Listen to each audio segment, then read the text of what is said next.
Another day, another dollar. What's up, guys? Welcome back to the channel. Check out this 4CX3 cage. We'll be doing a build breakdown on this machine once I build it. But this tan is always so beautiful. It's like a textured tan. It matches the frame perfect.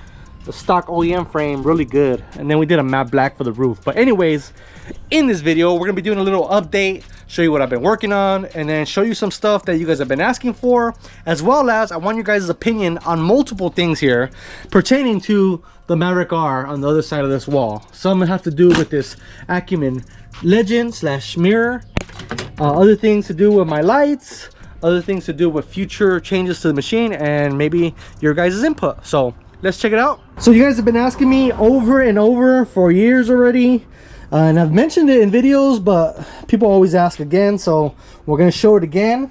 This is my GoPro 360 and Insta360 mounts that we use. This is how we hold these on the car when we're out in the dunes and we get that cool 360 footage.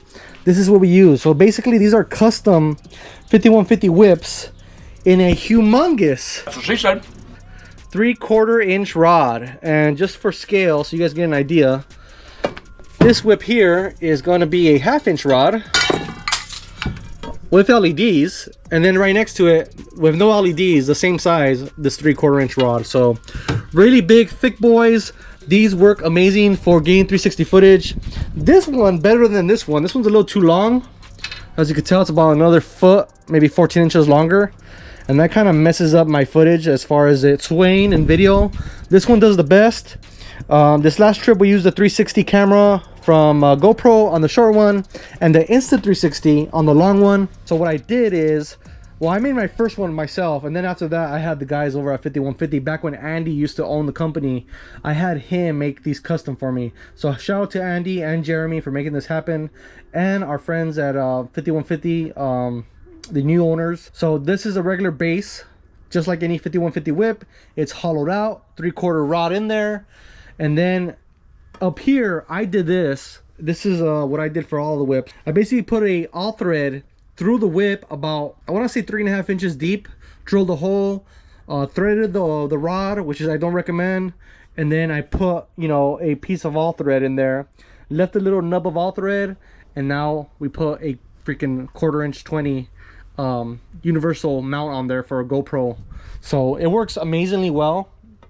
The only problem that I've ever had with these is, for whatever reason, and I actually dealt with it this last time, is these bolts like to break off. So I don't know if it's from the weight, but these bolts break off. We recently just, literally last night, I had to re-drill them, you know, tap them and try to fix them. So we got 3 of those. Also, the next video, for you guys that are into the Maverick R content, the next video is going to be silicone tubes for the Maverick R, so stay tuned and subscribe for that. Here's another whip that I made a long time ago. This was only about 2 feet long. This one I also modified off an existing whip. I took off the LEDs, and then I pretty much did another piece of all thread, and I actually put a clamp on this one because I was afraid it was going to split. Speaking of the Maverick R, check out this rear view camera that we got.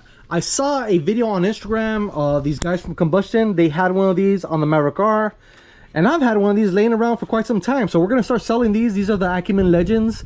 They are an all-in-one device that has not only works as a regular rear view mirror, but also as a display that will feed front view camera footage or rear view camera footage. It does come with a separate camera if you purchase it separately. This guy right here. And then it also is a touchscreen with switches on the freaking screen here that you actually choose or select.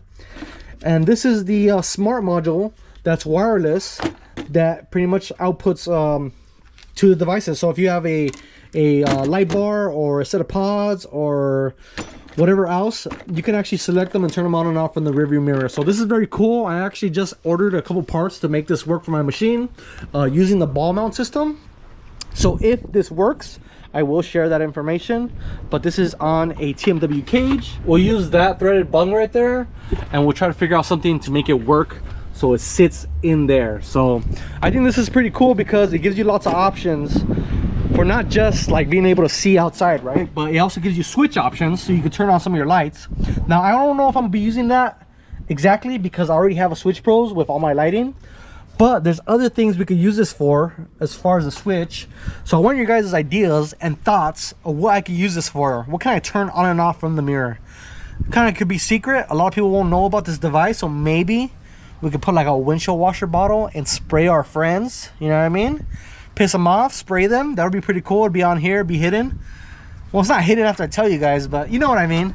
And then that will go there. It will also probably record for me some of the stuff that maybe I missed with the GoPro, so that's cool. And then I'll have another camera in the back so I can have a live feed of the rear, since I can't really see because of this thing. What do you guys think about this Aiman Legend? I hope to install that and show you guys that in the future. That would be pretty cool. I'm actually excited myself. So I ordered some parts from Amazon. Hopefully those come in soon and we can install that. And all this wiring, I don't think I gotta run a whole ton of wiring downwards, but there's gonna be a lot of wiring up here, so I'm not sure how I'm gonna hide all this stuff in this area. But you got one wire that's power and ground, right? You got another one that's for the rear camera, another one that I think goes to the Aiman box, I'm not sure. And then the last one is GPS. This also has GPS functionality. I don't know how. I don't even know if I'll use that, but that is pretty cool as well. So Maverick R stuff, I wanted to get your guys' opinions on this machine. What do you want to see from this machine? What can we do? What can we change on it? And what will benefit the machine as far as looks, performance, all that good stuff? What would you do if you had this machine? And just don't say change the color, because we're sticking with the red and black. So one of the ideas I had was to put G-Life UTV on the side of the machine in pretty big letters as a decal, because we got to represent. We've never actually put one on Big Blue because it was painted. It was just too beautiful to put a wrap or any decals on it. And Stormtrooper, although we are going to put something on the side of the door, we weren't going to put G-Life UTV. We were going to put the Stay Dirty logo, because that's going to be the Stay Dirty branded machine. That's going to be the shop car, I guess you could say, for the Stay Dirty clothing brand. And this one has to have G-Life UTV on it. We got to represent. So we're going to do that on the side of the door. That's for sure. We're going to do some Baja Designs headlights, which you probably saw inside already, which were red bezels. That looks cool. We got a grill from TMW Off-Road. And the last thing I wanted to talk to you guys about is suspension. What do you guys want to see from this machine? Everybody at the King of the Hammers was running CT Raceworks parts. The problem is we don't sell or have an account or any sort of relationship with CT Raceworks, but I think we should, because they have some really cool stuff. The lower arms look amazing. They have some cool patent stuff with the bottom where it mounts to the knuckle. That's cool, but mainly I'm in love with the rear radius rods. If you guys seen the rear radius rods, they have this cool setup where they basically move the sway bar attachment to the chassis. They move it up probably like 2-3 inches, and then that gives this guy more room to have high clearance when it swings upward. So the best way I can explain it is to show you a picture. Now, as you can see in the picture, these are like literally parallel, and they only dip until the very edge here till they get down here. So they have a ton of room for when you're going over rocks, ton of clearance, ton of everything. They look really wicked. They also do these in a billet aluminum, as well as new sway bar links, because you have to change the length of the sway bar links. They put a lot of thought into that. So the thoughts are, we do full CT Raceworks, front A-arms, rear radius rods, and then I've seen some tie rods from another company with some other billet trick stuff. Does it need it? Probably not, but it's also really cool. So this machine has been pretty damn awesome. I haven't bent anything yet, but I've seen other people bend stuff, so it's not indestructible, and replacing it with some high quality parts wouldn't be a bad idea. Another thing is, we're gonna tear it apart anyways to get rid of the ugly silver knuckles. Everyone has said it in the comment sections on the Facebook groups. Everyone has said it, especially for the front. We gotta change and get rid of the silver. So I'm thinking red upper arms, red lower arms, and a black arm, or excuse me, black knuckle. Get rid of that silver finish. That would be an option with CT Raceworks, or we can go the other way and stick to what I know is tried and true, and that's HCR lower arms. And not out yet, but LMU UTV is developing some radius rods for the rear of this machine. So that would be pretty cool. I probably should wait until I see what they come out with. I'm probably gonna stick with the black and just have my graphic on the side, unless Andrew from Proline has some ideas and we could change up the whole look. But I kind of like the all black look.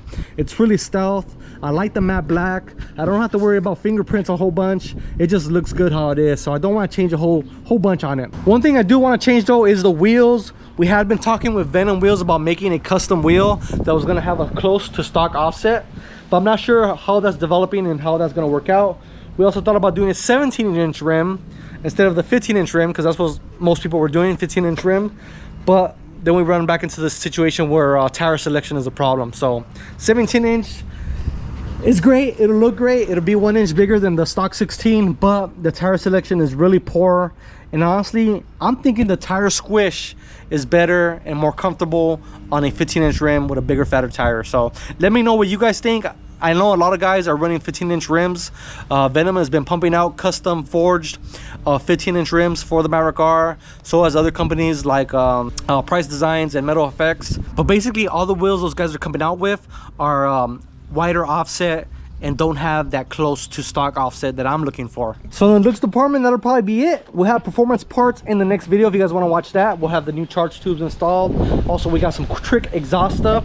We got all the goodies basically from RPM, so shout out to them.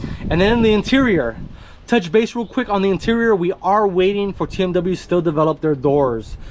And I say that because of the bags. I wanted to put bags on this, but I didn't want to buy bags, and then it turns out they're not going to work with the new doors. So they were coming out with a set, they stopped, and then they restarted making a set of doors for this.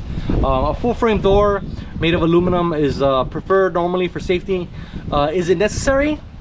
I don't know, man. These doors are freaking awesome. What can I say? I really like the way these doors look, feel, and everything. So maybe we won't change them, maybe we will. And then more stuff for this machine. There's a bed rack that we have in development with our friends over at Stable Flush. That'll be pretty cool. Actually, you already had it, but I ended up returning it because he wanted to make some changes, which is great. So that'll be on here, very similar to the rack that we had on Big Blue. And other than that, this machine kicks ass, man. I'm really happy with the performance of this machine, how it feels in the dunes, how it feels in the desert. It's a wicked little car. So there's a lot of stuff that I want to change on it, but everything with time and with money, because there ain't a lot of money. Bro, bitch! But we will get there. So if you guys want to support the channel and see this machine do a little transformation, a little bit more than it has, let me know in the comment section down below. Support us via the links in the description. And I think that's it for this video. Thank you guys for watching. We appreciate it. Hit up the parts website, glifeutv.com. Find all the parts that I've installed on the Maverick R on that website. And then if you want to buy the clothes and hats and beanies and mugs and all sorts of stuff that we offer through our clothing brand, Stay Dirty Clothing, head over to staydirtyclothing.com. And last but not least, thank you guys to those of you that join on the YouTube, join, and our Patreon members. Right here, you guys just saw them. Those guys do wonders for this channel. It really does help out. That little bit, $5, $10 a month, goes a long way. So thank you guys for that. Stick around for the next video. We're gonna be doing charge tubes and a blow-off valve. And more than just that, intake tubes, turbo to air filter, all sorts of stuff on this video. So make sure you check that out. So we'll see you on the next one. Peace out.